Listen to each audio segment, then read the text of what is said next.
received word that the players are heading back into Champion Select. So we're going to throw it right over to Captain Flowers, Kobe, and Frostgren for the call.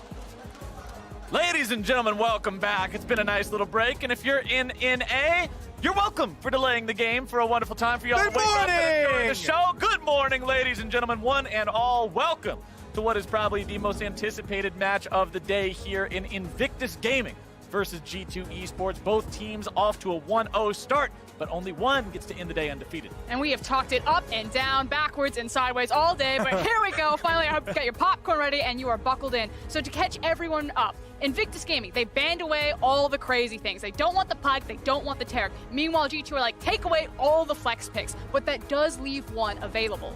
The Akali is picked. Remember, the 5 choices that we already saw earlier, Akali, Rakan, Xayah for the side of Invictus Gaming, G2 grabbing themselves the Jarvan and the Tahm Kench, those are all still locked in from the previous champion selects, and once it gets to Caps' turn, that's when we're going to see things move forward. And as Frostgren was talking about last time when they locked in the Tahm Kench, this does give more confidence to us that you're going to get one of those carry-carry matchups. Tahm Kench can really lend himself to a wide map and traverse a very long area. All right, IG, there's the Xayah. That one was accidentally misinterpreted as a Varus last time due to some difficulties, but now they got the right champs in there. The Lovers duo in the bottom lane. We've seen these champions pop off before. Unfortunately for Xayah and Rakan, only Rakan has an IG World Championship skin. Poor Xayah. Oh! Therefore, the G2 will lock in the Nico. You missed one. You missed one of the crazy picks. I've heard so many rumors about the Nico. We very rarely got to see it crop up in the LEC, but I'm unsure what position it will be played in, because classic G2, it can go either way. Exactly. Either 3 ways there, because Perks could easily play it in the bottom lane, even as AP or on hit. So definitely a very versatile champion here. Nico primarily, though, we've seen it so much as a split pusher. The on-hit build still is good. They nerfed it, then they buffed it back to a fairly reasonable level. All right, let's see what we get banned away in the second part of the bans here. Kennen will be removed by the side of G2. Gangplank taken off the table there by IG, still heavily focusing towards these solo lanes. And it feels like it's a good read that is going to be a mid lane Akali if you're trying to pinch that top lane pool. I'm really curious what the last 2 picks are going to be for G2, just because the pool is so tiny. Aurelia still available. Oh, excuse me, never mind. I was like, maybe I'm reaching for the Aurelia. That was banned way years ago. Get your hand out of that flex pick bag. It has been taken care of. There's nothing left. What do you got? Oh, no more Syndra either. Not very flexible, that one. Definitely targeted at Rookie. Not going to be an answer here. Rookie, we did see him playing the Syndra earlier in their bloodbath of a game against Fongvu Buffalo. Was able to put out quite a lot of damage on that pick. Has been historically successful with it. Not too surprised to see that one banned away. One more ban coming in from IG, and they will get rid of that LeBlanc. When we were talking earlier during the delay, you said that's a champion you like to see into an Akali because it can deal with the Shroud so well, still manage to do the damage and figure out where she's hiding in there, but IG will not allow G2 to pick that one. And what I'm looking at, if I'm Invictus Gaming and looking at these first 3 picks from G2, is that they do want to go with the split push and spread type of style here. Hovering a Vladimir, though, already for G2, and they're going to lock that one in. And it kind of fits right into that wheelhouse. With Vladimir, I feel like you get everything you want. You can look for the 5v5, you can look for the hyper scaling into a side lane, you can play 1-4, 1-3-1, and it flexes, so perfect. Vladimir, it team fights, it split pushes, it late games. The only thing you're missing there from the selling point of a champion would be a little bit of scaling in the early game. Right. So that might be an area where IG could actually up the tempo. There's also not a lot of easy CC. You basically have Jarvan that can help set up the Nico, but there's not something like a Sejuani or like a Flash Rise or something like that. So I'll keep my eyes on how this Vladimir actually gets into those team fights if we're able to burn the Jarvan ultimate and that doesn't be the big trigger for the hard engage. And with Zoe and Lee Sin being the last picks locked in for the side of IG here, there's not anybody on the Invictus Gaming side that really screams tanky to me. If this Vlad gets ahead and is able to run into the middle of everyone with Hemoplague and Tides of Blood, the AoE damage is going to be massive, and there is not enough smoke for Akali to hide in from that amount of burst. One more pick for G2. What's it going to be? Looks like the name of the game could be the Vayne locked in. And we needed the final cherry on top to top off this G2 draft. Again, the question is, where does the Vayne go? Yeah, pretty much everything on G2 could be swapped around to different places. It'll be up to them to decide how all these want to be swapped around. The only thing I'm certain of is that Tom Kench will be supported. Yeah, I mean, Vayne very well could be flexed up into the top lane for the Akali matchup. Until proven otherwise, though, I'm going to guess that it is going to go to Perks, and there's one more or two more role swaps here, or champion swaps, to get the Jarvan onto Jankos, and then the Nico Vayne swap as well. Everyone hold hands. Yeah, exactly. But let's jump into the game here as we get on to Summoner's Rift. We'll finally find out where G2 are going to place their champions. But on the other side, it's a very standard draft coming out of Invictus Gaming. You have rookie Zoe, you have the Shy playing the Akali, so there's a lot of bridging points. They can play around the early game with the Lee Sin. They have a really strong mid-game power spike and a wealth of options to attack in each lane. And remember, both these teams, the last time we got to see them play was in the World's semifinals last year. It was G2 who had to defeat RNG to earn that spot, and then found themselves destroyed by Invictus Gaming 3-0. Not a single one of those games even taking 30 minutes for IG to blow up the Nexus, but this G2 roster is revamped, restarted, and ready to prove themselves here at MSI. Unfortunately, the only silver lining is they didn't get beat as quickly as Fnatic did, so G2 got to take that one back home. But ultimately, it's about revenge. It's about making your statement, and it's about proving that the changes that you made, as Caps was saying, you leveled up, you got stronger. So now they look towards Invictus Gaming, running the same roster. Did you also match us? And G2, you want to talk about making changes and getting better. They took SKT down in style earlier today. They're not coming in here looking like a team that people are saying, oh yeah, you're top 3, but you're definitely number 3. They mollywopped SKT, and if they can come in here and do it to IG, they're putting themselves in a real good spot to say, hey, we're a contender for the whole thing. Making a statement early is such a big deal in a tournament like this. This is a tournament of champions. Everyone is a winner that is here at MSI. So if you are able to take down SK Telecom and IG back-to-back games on the first day, everyone will fear you, and you will be able to also get whatever scrims that you want for the remainder of the duration of that tournament. I mean, there's a really good chance that the West ends today 4-0. Team Liquid and G2 just high-fiving each other. T, I was like, it was all me, man. Like, good run, but I got you covered. Season 9 could be the moment that Western fans have been waiting for, but we'll have to wait and see. Quick update. The picks are all valid. We have completed a champion select. These 10 champions are going to be the ones you're seeing on Summoner's Rift, but Wonder apparently had a difficulty loading into the game. They're hoping to get him reconnected here within about the next 2 minutes or so. If anything changes there, I will give you all an update. But as we're loading in, we've seen both compositions so far. Tell me, where do you both expect to see the junglers and the teams at large put their attention early on in this game? Honestly, the Nico into Zoe lane is always something that I have my eyes on. Nico has a very useful route, and Zoe does not have any inherent escapes, especially early on.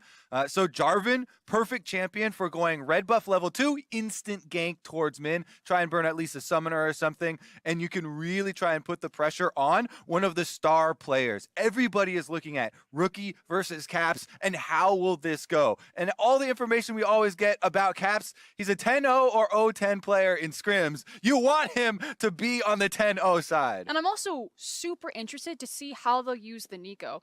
Deficio was talking about on the desk. G2 are an incredibly creative team. Second for second in the game, they're figuring out how to Rubik's Cube you. They're problem solving. They're trying to find these opportunities or create things that most teams don't see. And with Nico and the camouflage, you can create some wacky situations. And if any team's going to abuse that type of creativity, it's G2.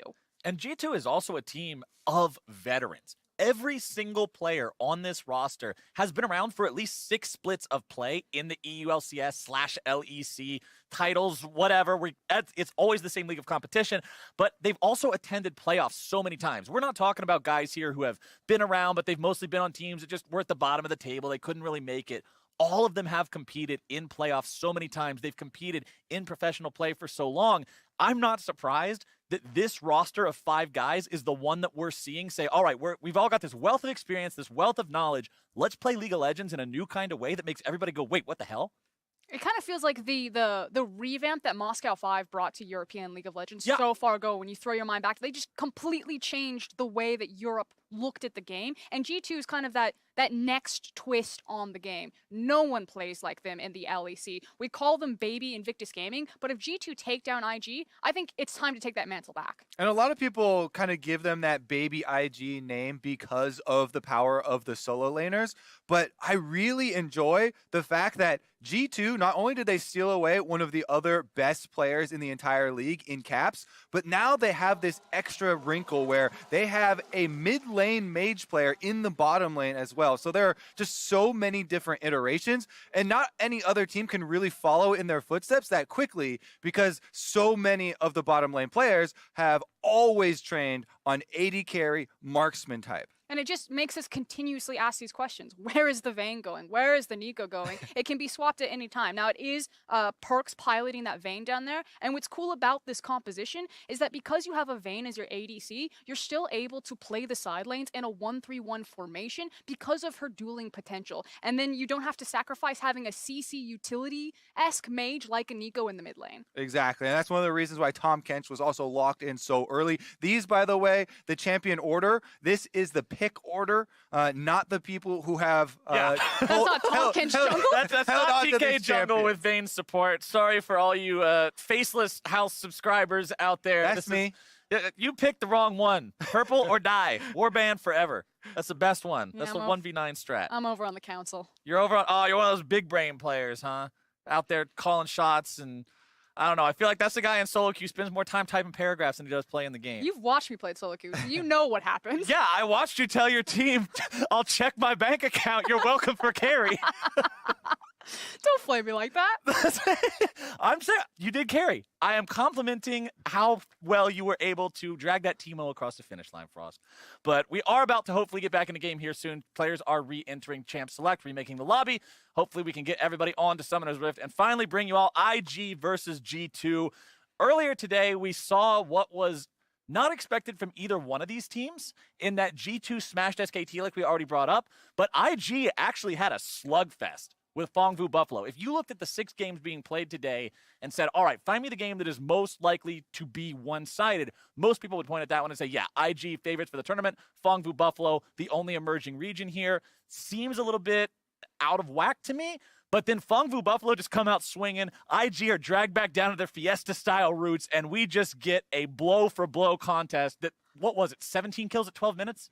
And people should not be surprised by Vietnam having these types of games versus major regions anymore. That we have had many years of them getting so many kills, pushing these, established regions, I guess, to the limit over and over. And for them to do that against the defending world champions, just is such a statement and such a, heartfelt and enjoyable game. It's also the fact that if any team is going to, smile back at you when you decide to go blow for blow, it is going to be someone like Invictus Gaming. And then the next team on that list would actually be G2. I hope that we get a similar, very fast-paced, high-tempo, bloodthirsty type of game here. But maybe it slows down a little bit. Maybe there's a bit more brain, a little less heart that goes into this one, because that was big heart, not a lot of big brain. And honestly, both these teams' styles do favor that. When you look at the stats behind both these squads from their regional play, it's G2 who has much faster win times than loss times. When they get ahead, they are just brutal with pushing it forward.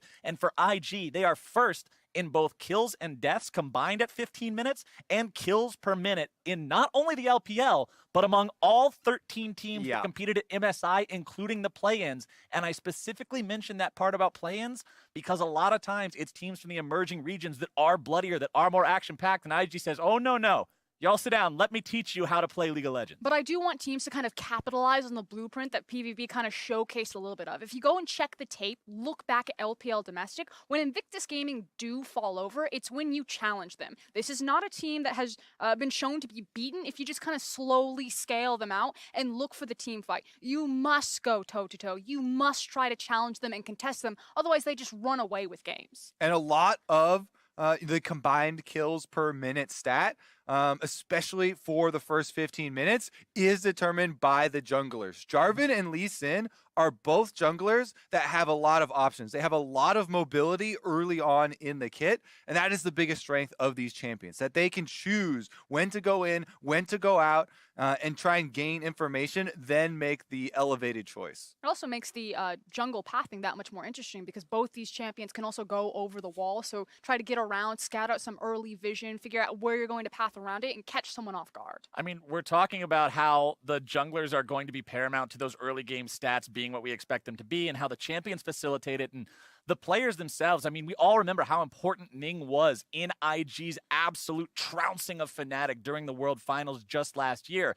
And when you look at the side of G2, Jankos is known as the first blood king in LEC for a reason. The man gets his team on the board. And to see these two go head-to-head, I'm really going to be tracking these guys and seeing who can just get that slight lead, because so often we see plays come down to which jungler was there 1 or 2 seconds sooner. I think this thread about development for both the junglers Ning and Jankos is actually quite interesting. So Ning had the best tournament of his life when he went to the World Final, which if you're going to pick your moment, that's a damn good moment to pick there. Yeah. Deserve that MVP. And since then, he has shored up kind of a lot of his inconsistencies. He's a much...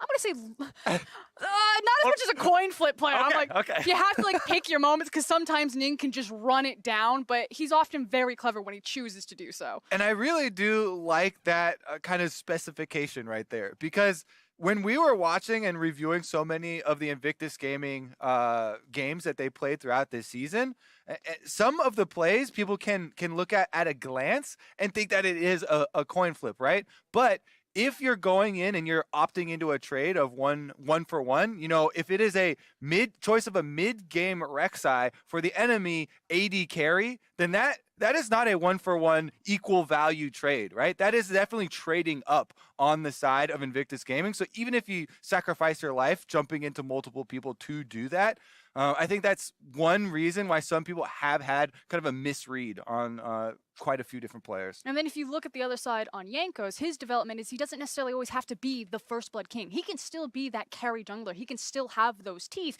But now, as Defici was talking about in the analyst desk, he's really diversified all of the different roles that he can play for G2. Yeah, he can play the Morgana. Yeah, Yeah, because that's a different role. Best support in the LEC. That was a very good observation of what is a very different role from what we would normally expect from a jungler. But mentioning the Morgana, mentioning things like the Pike, I mean, G2 has really shown exactly how creative you can be playing League of Legends. And I know a lot of people are still traumatized from what happened last year with the great marksman shakeup and all the 80 carry players swearing off League forever and all the streamers not knowing what's going on and all the professional teams not knowing what's going on. But honestly, it ushered in a whole new era of how people have to think about the game and how they want to play it. If you would have gone back 2 years ago and said, oh yeah, let's see some mages in bottom lane, throw some Nico down there, Talia and Pantheon, people would be wondering what the hell you're talking about. But now, there are so many different ways to play League of Legends. We are on to Summoner's Rift. We are going to see how they do it here today. Finally, at long last, it is Invictus Gaming versus G2. And we are on to Summoner's Rift. Both sides racing out here to the river to try and get some vision early on. Currently, Wonder is the one with the Vayne. So after all that, and we finally get into the game, it is the top lane Vayne with the press the attack here into the Akali. Now, Vayne as a top lane can be extremely brutal to deal with and often will attract both junglers up to that matchup. And she is relatively difficult to gank, not just because of the tumble, but with how she uses the condemn. So if people aren't perfect on when they walk up to her, it's super easy for her to be hard oppressive in lane and then walk it out. Also worth pointing out, Kobe noted the keystone on the Vayne. I also want to point out the glacial augment for perks on the Nico in the bottom side. Expect to see a lot of slows, a lot of utility coming out of this G2 bottom lane. Back to the Vayne pick, though, as well. Sometimes if you're getting the most out of a top lane Vayne, you have to use your tumble. You have to play super aggressively and position very far forward in the lane. So that's why it often attracts both junglers' attention, trying to keep wards, trying to keep vision, trying to allow, the Vayne side to be able to play aggressive and create that advantage. And then the other side, of course, putting a stop to it, trying to get that early kill or blow summoner. And I think that's one thing that I observe a lot, at least during the regular season of play in North America, is teams that try to pick these aggressive laners in their solo lane, specifically top side, and then aren't successful with it. A lot of it comes down to the jungler not going up there because they're thinking, oh, my laner should win this. He's a lane bully. He's got range advantage. Easy. But you do have to shadow this like Jankos is doing now to make sure Wunder doesn't get punished for this aggro. Exactly as we said 10 minutes ago in the first champion select. Jarvan, perfect at going red buff level 2 into trying to get some control for this top laner. But on the other side, of course, we already see the wards from G2. They know that this is a very real possibility. They have accounted for it, and the vision is there. Yeah, excellent vision there from Invictus Gaming, so we'll see what Ning does with the information on the other side. What I love, too, is you already see that Jankos is kind of popping his head up, looking for a possible opportunity on top side, but the fact that you have a Vladimir as well as a Tom Kinch in your mid and bot lane, these champions can absorb so much pressure with the pool, with the gobble, that you can start throwing everything at Wunder, and everyone else will be fine on the map. And talking about that Vladimir in the mid lane, you can see right now, Rookie has taken over the early shove here, the priority in the lane. Plenty of creeps to farm up, so Caps is not quite as behind as he appears to be right now. And goes over the wall, but it's going to be Ning waiting for him right there in the brush. Sonic Wave into the Resonating Strike. Conqueror on the Lee Sin and Jarvan both. Mikyx making his rotation over to the fight. Balon will join up with Ning, and IG with control over that mid lane can bring Rookie over there just to make sure they get the blue buff. And this is really left over from that initial vision spot on Jankos there. Ning able to follow the pathing, the follow forward. Oh, has the flash, doesn't look for, or doesn't want the devour. Yeah, he was left there by himself in the lane because Balon moved up to try and help with that blue buff steal. Thought he could be okay because of the giant minion wave that had built up, but that is going to be double summoners blown for Jackie Love. Definitely a target that G2 might want to take advantage of. Yeah, that's the big thing, though. The fact that Jankos has his blue taken away, but now there's that possible opportunity. I can abuse Jackie Love down here and springboard myself back into this game. And remember, Xayah's a champion that we think about it for having the ability to escape engages, but that's all about the ultimate. Until he hits that level 6, he's super vulnerable. This might as well be a Varus or an Ashe or something equally engageable for Invictus Gaming here in the bottom side. Equal farm here between both bottom lane players. Can't call them both AD carries because of the status of the Nico there, but Perks will keep on farming up. The only real big CS discrepancy so far this game is there in the top side, where you can see Wunder, having maintained that advantage for a while now, will continue building that lead. Yeah, he's got the CS lead, but as you can see, the Shy constantly trying to threaten that all-in attempt. Jankos, though, heading back to the top side. Control word is there. TP coming in from Wunder. Jankos goes further in, able to find one auto attack, looking for even more. One more will do it, and First Blood goes over to G2. And the First Blood King makes good on his promise. He visits up at the top lane, didn't need the summoner spell, a flash is burned in mid, but so far, G2 first on the board. Oh man, Rookie is going to get a double wave pushed in with a cannon. He's going to try and find Caps even at the second turret there. He does have a W flash, so maybe he was thinking he was going to be able to do something else. Does get a turret play and deny several minions.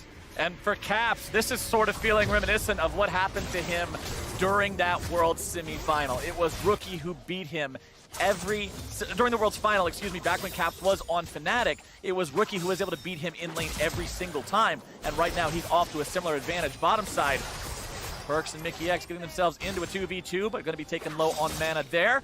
The Shy trying to find himself some sort of a play here. Wunder down to one hit. The Shy wanting to make it happen. Goes forward, Jankos doing a good job body blocking that Shuriken, making so they can't do anything else. Ning gonna be tanking the turret aggro here for now. The Shy's gonna be eating the turret shot. Jankos might be able to make it too! Ladies and gentlemen, the First Blood King brings 3 bloods into the top lane just 5 minutes in. Jankos camping top lane. We talked about both junglers being attracted to that top side. Excuse me. I don't know if you can hear me yelling across to the other mic there.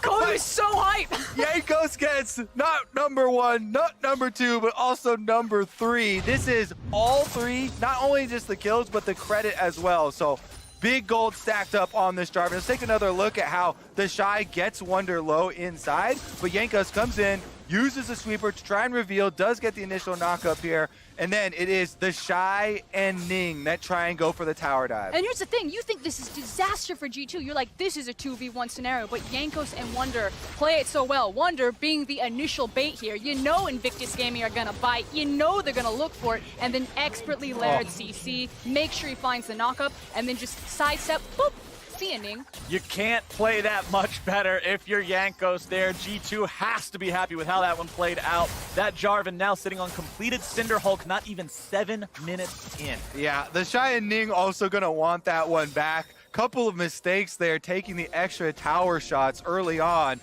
but now it is double level 6s here for the duo on the top side. And guess who's back? It's the Jarvan camp squad. And I just want to say, good guy, Jankos. 3-0 right now. Goes for the Cinderhulk Jarvan. He's a team player.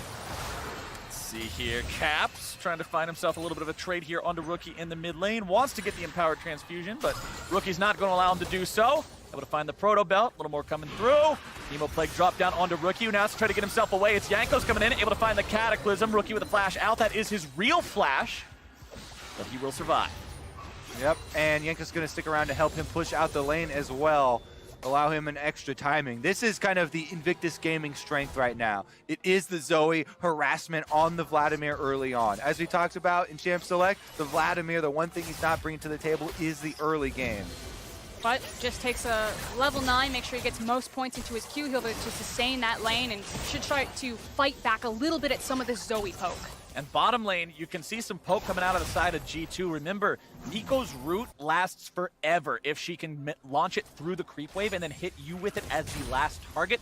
3 seconds at maximum duration is an incredible amount of time to be locked down, and they get a very good trade against IG4. But hold up, we're back up into the top lane. Curious when Ning's gonna go for his play. Doesn't have flash, does have access to the Dragon Rage kick. Wonder walking forward, doesn't want to go too far out there, just wants to Honestly, honestly, I would be looking for a counter gank right here and waiting because they know that Jankos is constantly camping, and now that he goes for the ward! Go! Ning's gonna find him into the wall there, burst coming through, and Ning will shred Wonder out before Jankos can even make his way into the mix. That is finally Invictus Gaming on the board. Yep, they see Jankos killing the ward. Once he reveals it and starts auto-attacking it there, they know that they have the distance they can pull off that 2v1. Ning with a very nice kick into the wall. Look at that Dragon Rage. He doesn't go anywhere, allows the Shy to land his skill shot, then finishes off with a very quick ultimate, and that is going to be a little bit of a turnaround for the top side. Unfortunately for the Shy, he actually did not get kill credit though, and it was money over to Ning. And it can be a repeat gank because now the flash will be back up for Ning, just can wait for that cooldown, and it feels like everything is just a magnifying glass on this top laner, a Kali Vayne. Who is going to win the volatile matchup? Who is going to start popping off? And this is exactly what I said I wanted to see coming into the matchup between these two teams. Carries in the top lane for both sides, focus onto the top lane from both sides. And so far, it's Wonder who's been, I should say it's G2, who's been coming out on top. But all the kills, remember, did go over to Jankos. It's not Wonder building up that lead for himself. And when you look at his itemization, after that last play, when he got bursted down so quickly, he immediately goes for the completed Hex Drinker, protecting himself in the lane. Yeah, that's what we were talking about, and why you could just see the jungler gold comparison there, because every kill in this game has gone to the junglers so far. And a lot of that money... My kind of game, Kobe. A lot of the money is being put into tank stats for Jankos, though. As you pointed out, the Cinder Hulk Frostgurn. Double buffs now, though. He's down to the bottom side with control wards all around this early dragon. He can start up the Ocean Drake and take the early regeneration for G2 to help out with that lane phase. And it feels like one of the advantages of transferring your gold lead into more tank stats from Jankos is that there's not really a traditional tank in this team. If you look at it, between the superficial health that Tom Kench is going to get with Grey Health and Jankos itemizing tank, there's an actual front line for G2 if this does come down to team fight phase. And I'd also say the type of tank stat that he's buying is indicative of where he's going to continue to camp. It is magic resist with the null magic mantle and the double AP solo laners. Now, topside, Ning wants to set up a play here yet again. Wonder is past the days where he can just auto-attack the Shy with impunity. You see that the Shy can easily find some good trades onto Ning. Going for the kick, but not able to find it there. One more auto attack from Wonder would have sealed his fate, but Wonder does a good job getting himself out of the way of that one. Flash from both Invictus Gaming's jungler and G2's top. Yeah, very good reactions there from Wonder to immediately ult and tumble to get the invisibility. Ning was not close enough to instantly dragon kick after his flash, so it does not go off, and they trade flashes. Meanwhile, bottom side, Zaya and Rakan doing what they do best, going in for the 2v2. Damage coming out there from Perks. Going to make sure that nothing else happens out of that one. Baolon chunked pretty low, has to use his flash, and he'll be going home. And you can see how oppressive Nico can be in the lane phase. It feels like Kench and Perks are just so far up into this lane, constantly throwing those roots, constantly dropping those sapling bombs. This is what I like to see. You know, you wanted the carry v carry matchup in the top side, Captain Flowers. You don't get much more carry v carry than Akali and Vayne with constant jungler camping. Jankos again hanging out of. He went to the sporting goods store. He found himself a nice tent, and he's just set that sucker up in top lane the entire time. You get 1, maybe 2 camps in between visits back to the top lane. He does have the Rift Herald though, and plates are available in both mid and top for him to go for. Most junglers farm their camps and then gank the lanes between it. He is just deciding to farm the top lane and gank the camps in between that time. We'll see if he can make a play here in the mid lane onto Rookie, but it doesn't look like it. Instead, going to go back towards his own jungle. Keep on farming up. He is a level behind Ning, who has been doing a better job farming. You can see 86 to 72 CS there. Did go for the early Tiamat on the Lee Sin. Now in the mid lane, it's Baolon able to find the knock-up onto Caps, who's now going to mount himself a bit of a counterattack. Mickey X making his way into the mid lane now as well. Sonic Wave coming in from Ning, who can't quite get himself into the fight just yet. And it looks like both sides are going to walk away. And this is a classic maneuver. I'll hold the thought, though. Maybe the Shy goes crazy. He's got flash. This matchup turns so heavily, as you can see. Once the Akali has the level 6, has so much more threat for this all-in, now it becomes, oh no, the Vayne dropping CS, because there's so much. 100% to 0.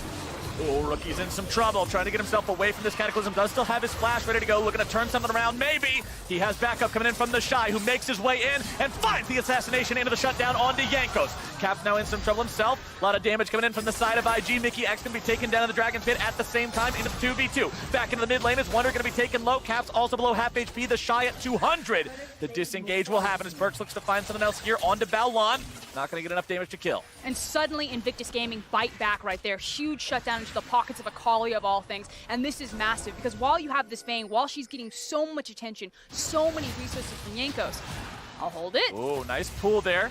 Ning not able to find the Sonic Wave. Just goes for the Dragon's Rage anyway. Not going to get much from that one. The Shy going in, going forward. Sonic Wave doesn't even need the resonating strike.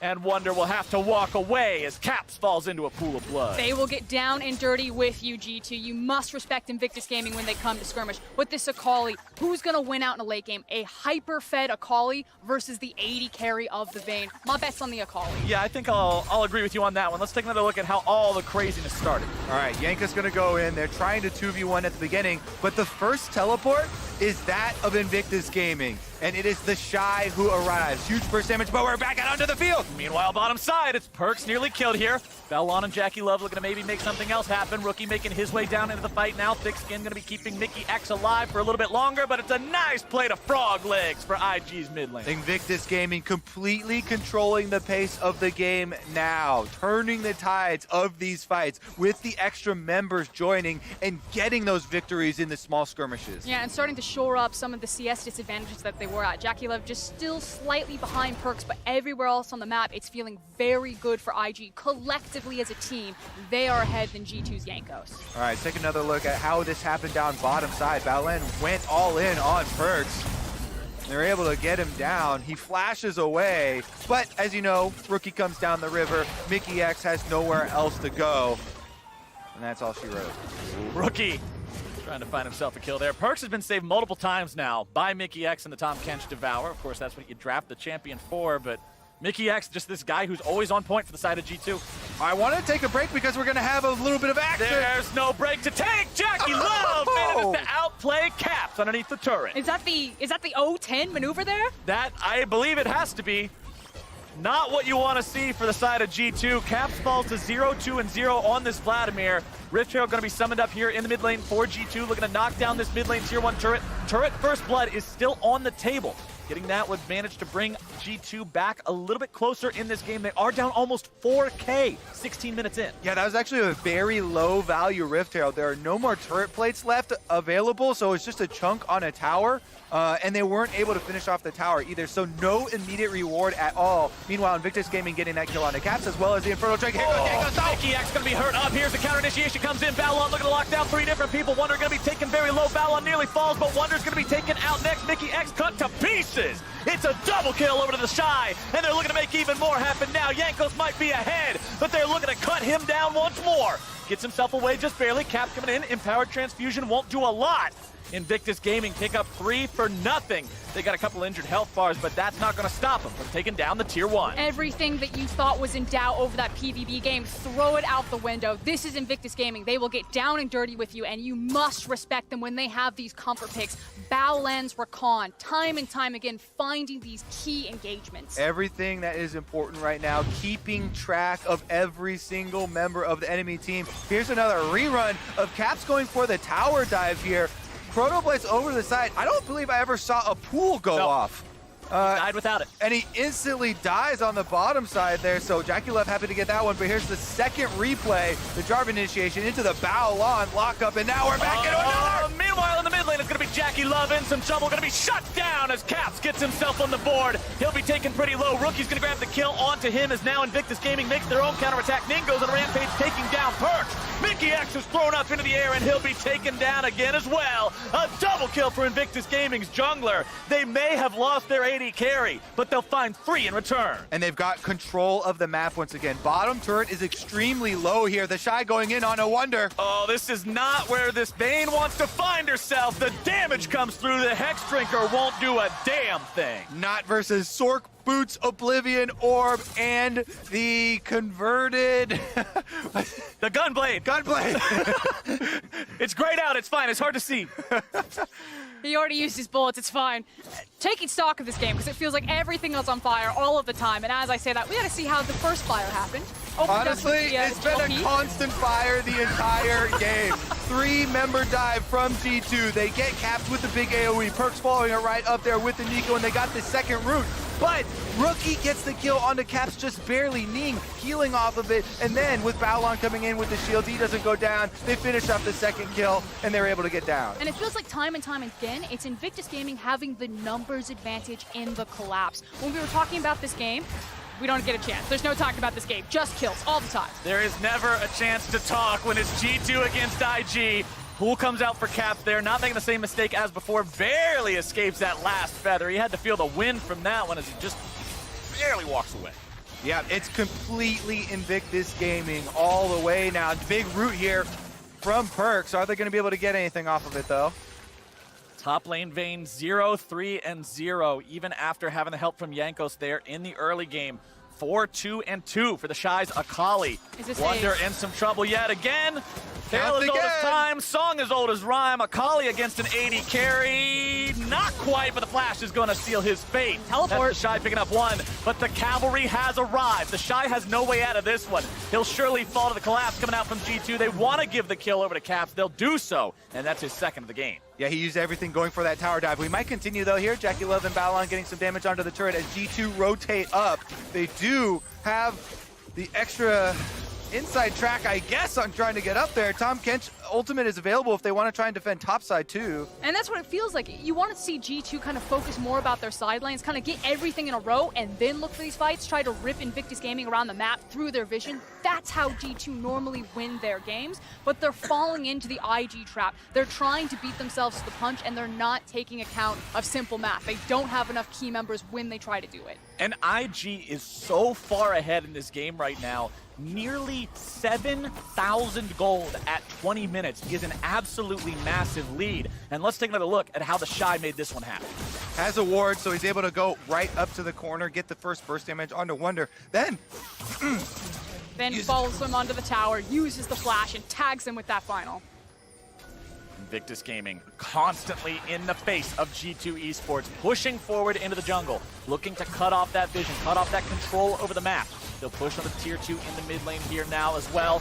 Jankos will throw down that flag, but there's not a lot else he can do about it as G2 watches their 4th structure crumble. And I want to point out how Invictus Gaming are hiding out with Rookie, trying to hunt and find where G2 are looking for that flank and denying them any opportunity for engagement. Rookie continuing to just throw those skill shots forward. It's dangerous to walk into your jungle when you're this far behind and your opponents have such good vision. It's doubly dangerous against a champion like Zoe that sets up the picks so phenomenally easily. And then even if you try to save someone who's in some trouble, if Baolon's hanging around, all of a sudden everyone gets engaged on and it goes from bad to worst. The Mountain Drake is up. You can see Ning working on that one right now. If the Fog of War disappears, he's in the pit. He'll secure that one easily for IG by himself. And considering we're past the 20-minute mark and IG's 7,000 gold ahead and a Mountain Drake is now in their pocket, Baron is a very real possibility. The other big problem here for G2 is that this composition does not play well from behind. Rookie now is on the run. Caps flashes in for him. Caps going very aggro on this one, but now the punish is potentially coming in from the Shy. Cool going to be popped there from Caps. Balon also going to be showing his face. Goes in for the knockup. Able to find it only onto Mickey X. A good devour onto Caps. Going to be keeping him safe. But IG's now put themselves in a spot where they're going to be pushing into the top side. Yeah, and G2 don't want to take this fight. If you peek at the items, they are not ready to do so. Yeah, Caps is hitting hard, but he was the beneficiary of some shutdown gold. Wonder is not in a good spot. He's got like the KFC variety bucket of items. The double down for the Vayne in the top side. Not exactly what you want to see, as Mickey X is only going to be seeing black and white for the next 30 seconds. He's going to be taken down. Ning going to go dominating, taking out Perks there on the backside. Yankos gets a return kill onto Balon, but now Cap's going to be taken very low, nearly taken down. Yankos will be buried in the top lane along next to his friend, as the shutdown onto Ning will not mean much when Invictus Gaming is diving deep into the base, and it is an ace for IG. It's more than that, it's a slaughter. That was between Towers and Invictus Gaming were styling on G2 at that point. Just look at those angles from the Shy going for this dive. Invictus Gaming complete that dive emphatically and are able to take the turret afterwards. This is not even close. Invictus Gaming, 9,000 gold ahead of their opponents right now. 7-3 on the Akali, 6-2 on the Lee Sin. The Zoe still hasn't died yet. These guys are just completely in control. Yeah, G2 still looking for those plays, though. Still looking for areas that they can go aggressive, because they aren't going to win with this type of composition by sitting back and defending. You can't actually rely upon the farm for late style when you draft it this way. They are, both teams, making League of Legends look extremely fun, though. And I don't mean to be the Debbie Downer here, but I think G2 are in a spot where they're now depending on IG mistakes to win, because look at how the fights are with IG being this far ahead. But that's totally fine, because G2 like to try to force you to make mistakes and then capitalize them. Unfortunately, as we look at this replay, it was pretty much the exact opposite. Invictus Gaming said, you want to go toe-to-toe? We can do it. They collapse again and then rip them from the inside out. Shut down. Wonder, you can see, tries to get away here, thinking maybe I'll get out. The Spooky Ghost doesn't quite find him, but the Akali's even spookier. That far ahead means there's no escape for this Vayne. 0, 5, and 2. We always like to joke around about Vayne being full build when she hits Blade of the Ruined King and Ginsu's Rage Blade.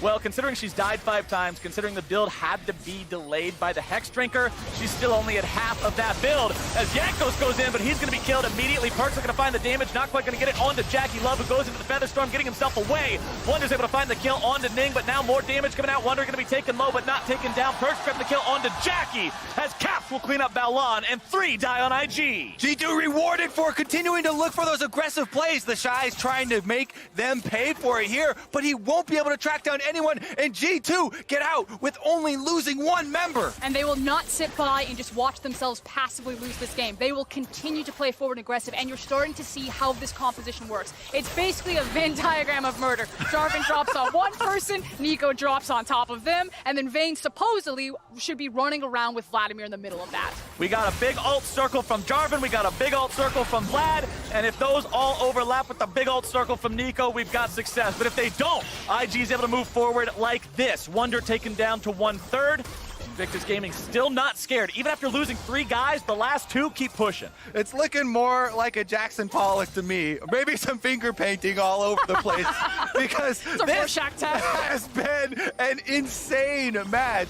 Both teams still looking for it. G2 finally rewarded, for looking for one of those aggressive plays, and they've been able to fight back a little bit of the vision here around the Baron. Doesn't matter though. Invictus Gaming gonna burn that sucker down. Yeah, talking about finding a little bit of vision around. They will drop the blue trinket there into the pit. They'll see the Baron at about half HP. Throwing another one in there now. It's down to 2K. It will be secured by the side of Invictus Gaming, but now where's the fight gonna go? Balon gonna be caught out here as Mickey X looks to protect Perks somehow. Balon has been killed. If IG tries to continue the fight, they are going to be 4 versus 5, but the shot goes on a killing spree. Where is he found? No way! Yankos looks to find the kill. He's able to get the shutdown, but he will throw his life away for it. Caps tries to 1 versus 3. He's able to find himself a single kill, but also going to be shut down. Ning will not get the Sonic Wave onto the last standing member, and IG win the fight. That's more like the Etch-a-Sketch. He's shaking the screen all over the place. The Shy finally goes down as Jankos is able to track him down, but in the end, there is still Baron buff on Ning and Jackie Love, so that means the objectives will go their way. Ah, yes, because that's what we're playing, objective League of Legends. But like you said, it's the mid lane tower, it's the bot lane tower, and it's still more gold that's going into the pockets of Invictus Gaming. You guys remember before this game started, yeah. when I said that Invictus Gaming have the highest kills per minute in both LPL and all teams in MSI? They're averaging almost 1 kill per minute against G2. I do want to say, though, G2 are a good assist to that stat right now. Like, I don't think this is just IG driving those numbers. Yeah, we're definitely seeing all of the PvE take place after the PvP has already been sorted out. The PvE means the enemy team is also the enemy. That's what PvE stands for in this game. I'm not seeing any PvE. This is a record-breaking, like, we're going to break some records right now. The only 2 teams that could do it is G2 and IG. Put them in the same game and watch what happens. This is why we had to have the break, because we needed the sheer amount of insanity in this game to have everybody properly prepared for it. Let's take another look at the Baron and the subsequent fight. All right, so on the top side of your screen, you can see Balon had already initiated on 3 members of G2, and they take him down. So G2 up 1 member when this all starts. But the Shy says, you know what? Let's even that up really quickly. Flashes over this wall, realizes that there's already the Vayne over there. So he jumps back, and then the Condemn was in the air, I believe, adding that extra distance. Yanko still tracks him down on the Jarvan and is able to find that kill, but everyone else not so lucky. And as we jump back to modern time, we can see Perks nearly dead, has to go back into the spawn platform. Redemption artillery missile will not quite find the kill onto him, but that shows you exactly what the state of the game is right now. Ning going forward, looking to maybe find something. Yanko's going to be taking up everybody on the side of IG. Will be taken down about half. Gargoyle Stoneplate going to be wearing off. Wonder looking to find some damage into Balon. Caps into the back line of IG. Jackie Love going to be under threat. Balon taken down. Caps able to find themselves that first kill as the Shy goes on yet another killing spree. He's able to find himself a double kill. Looking to make it even more, as that is going to be the curtain call for G2. Invictus Gaming lose 1. They kill 5. They get 30 kills in 28 minutes. And IG will repeat their world's performance and take down G2. Woo, finishing this game in under 30 minutes. It was definitely action-packed from beginning to end. G2 even went down substantial gold. Still looking for these fights. Actually still coming out on top in a couple of them. But IG just way too good at this style. And I love the ferocity of both teams here. And I just kind of want to echo this sentiment. If you want to take down Invictus Gaming, the games must look like this. This is the only tape we have when they do stumble Maybe not exactly in the like LPL. But it's this idea that you have to go tit for tat. You have to go toe to toe. You must fight fire with fire. Well, that game had fire everywhere from start to finish, from both junglers paying so much attention towards the top side. That volatility exploded as the Shy did what the Shy does. The Akali popping off throughout the game. Unfortunately for Wonder, he never found his footing. And Vayne versus Assassins, when you can't quite find where your feet should be, you're not going to have a good time. That's always the thing. It's this bouncing point between, oh my God, Vayne top looks OP when you're sitting at 10 CS and the Vayne has this huge lead, right? Yeah. But if you're playing against an Assassin and you get that break point of the all-in, being able to go for those kills, we saw over and over the Shy with a ward around the wall or something, going for these, getting the burst damage, finishing up so many of these kills. And I think that's the nature of a game with Invictus Gaming in it, though. Like, do not despair if it looks like your teams just get smashed by them, because these guys can also look pretty silly with egg on their face if it goes the other way. Because in these tiny micro moments of looking for these outplays, that's where games can be decided when you face someone like Invictus Gaming. So it's going to be a smash one way or the other. I like that you need to fight fire with fire. Everyone hold out your swords and then Everybody line head into battle and run into the dark. But we've got the State Farm analyst Dash ready to break down IG's win. Take it away, Dash. Are we ready for that? Thank you very much, Captain Flowers, and what a win it was. I mean, an absolute slugfest between these two teams, but for it to start so hot in one direction for G2, with 3 kills going over to the jungler that early on, and then for it to all be flipped on its head. Yeah, I mean, first gank, pretty simple kill Easy he picks peasy. up. Almost with Ning coming in actually to save the day. And then this one was, I really believed in my prediction. Fisio, even though we're only going to be watching one of the early replays, how many people from this game joining that naughty list of yours and hyped up? I mean, based on this play, the Shining are definitely still on it.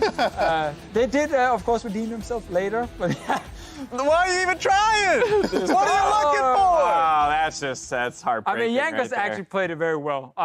Yes. Obviously, on his side, Wonder had, before that, been forced to flash away from the Shy, who was just sitting in the shroud, just kind of baiting and waiting for Ning as well. And the funny thing is, before that play happened, where Jankos picked up the 2 kills, we already started to get really scared about the top lane, because every trade was just the Shy, even pre-6, walking forward, getting a couple hits on Wonder, hiding in the shroud, and then stepping out. And it felt like the Vayne was just going to get pushed further and further back. And we hadn't even hit level 6, which was what we looked at least as kind of the kill moment or potential kill moment for the Akali. Luckily, Jankos did by a bit of time, I guess, but shortly after, more kills happened. I mean, a very peculiar draft, I think, from the get-go here out of the side of G2. And kind of as you mentioned, Deficio, there comes a point in the game when the level 6s come through, and all of a sudden, for IG, it's time to turn it on. And let the good times roll, exactly, was the kind of back half of the game after the first replay. And the draft was an interesting one because it was the triple flex. We didn't have any insight onto the Vayne top till we got into game. And again, you just think of the matchup, and yes, Vayne will be a ranged auto attacker against that melee Akali, and Akali, the Vayne top is obviously a really big in solo queue with high win rate, but the level 6 seemed like the break point for this lane to only get better for the Shy, and that proved true in the 1v1. And Don't group against Rakan. and then you're spreading your lead on Akali with Gunblade against a Vayne who's still trying to get her items and had to interrupt her build with Hex Drinker. So I'm not really sure on the kind of the justification for the exact lanes, because there were other options open, like the Nico, as we know, could have gone in any of the 3 lanes. The more secure one for me was going to be Vladimir topside, but even after the laning phase, what we saw from Rookie rotating to side lanes, like a lot of that from like the pressure that Perks and Mickey X were placing towards the bottom side of the map, immediately being pushed back by Rookie, IG were looking for these fights. And we're always in position to just push back G2 that we're turning more and more desperate by the minute. And we get to see the mechanical skill of so many of the IG players. You know, the Shy and Akali, once he gets a few kills. I know Ning had that horrible play on the turret, but otherwise, he actually managed to set up a lot of really sick things with Lee Sin. And then the mid lane matchup. We hyped it as potential revenge for Caps. Could this be the time for him to really show that he's improved and he can now match Rookie in the laning phase? He got dumpstered, like again. In the laning phase itself, and it feels like Caps against IG, something switches off, and then after he goes down in lane, What he makes aspect some of crazy plays. What aspect of his game disappears? Just the laning phase itself, or does it feel like there are other elements to his game that go out the window where he would normally be able to extend advantages? Yeah, I mean, kind of the term I'm thinking of when I'm trying to conceptualize the same sort of idea you're talking about, Deficio, is kind of a mental blocker, because you think about how people approached laning against Rookie at Worlds last year. It was kind of the sort of thing we saw from UCAL, where you just tried to dodge lane with something like an Urgot or a tank matchup and just say, all right, well, I don't want to take the skill matchup. I'm just going to try and kind of grin and bear it through the lane. And Vlad is more on that side of champion than really many of the other picks we usually see from Caps. I know we were thinking we might see, say, a Zed last pick here and try to take it to the Zoe in the 1v1. And that would have been, you know, fire and fire, but the Vlad in mid lane especially, you know, very grin and bear it champion, you kind of need everything around you to go well, and then Vlad kind of stays competitive in CS and is Vlad later, and Vlad can just run at Zoe and kill her at a point, but before that point, too many things went out of control. If this were a domestic opponent, would he have gone Zed? I don't know. Yeah, it's a fair question, but I think that, like, for me, looking at this, I think that the Vladimir, to be expected, I expected the Nico going mid, like everyone did at some point. I think going Vlad into this one, it's a very impossible question to ask, but I think that he would have gone towards a more flashier pick if it was a domestic play. I don't know. I mean, I think in the draft, I think it made sense what he did. I'm not actually questioning the pick whatsoever on my side. It's like Caps is always a player who plays really to the edge, you know, and sometimes he steps over a little bit, but he ends up often getting out of it in a good way because he's mechanically so good. But against IG, and it was a little bit the same at Worlds, after he falls behind, he still tries to push it, but then the mechanics are not always following against someone like IG. Like, he has a tower dive a little bit later against Jakilov where he just dies, you know? These are the kind of things I normally don't see from him. So I'm not blaming the game on Caps or anything. I think the entire team ended up losing this, but it is very interesting just to look at him specifically versus Rookie. Oh, without a doubt. And I think now we're seeing the example of either way, these unique champion picks that G2 is prone to pick up, they can either be a boon to your performance or they can be of detriment to some degree. As we mentioned, there were other picks available in place of that Vayne in the top lane, in place of the Vladimir, or even the Nico in the bot lane. And so we'll have to see what kind of learnings they take from this game moving forward. But now I want to flip back over to the IG side because we need to give them their just due here in picking up the win over G2 for what was a disastrous start. And largely, the Shy, who's picking up as a card player of the game, was a huge component of this victory overall. To me, it feels like a double team because, like, Rookie did have a fantastic game, but then you just start seeing, like, the Akali run rampant. Like, it was once again a highlight reel bot side when he was able to get the dive. Every single time he looks for, or he's in kill range, he'll just go straight for it. And the red side fight that we saw that was replayed in that game, where he was literally just jumping back and forth, I legitimately thought he would be able to get out of that one scot-free. But of course, Jankos just sees red in his eyes.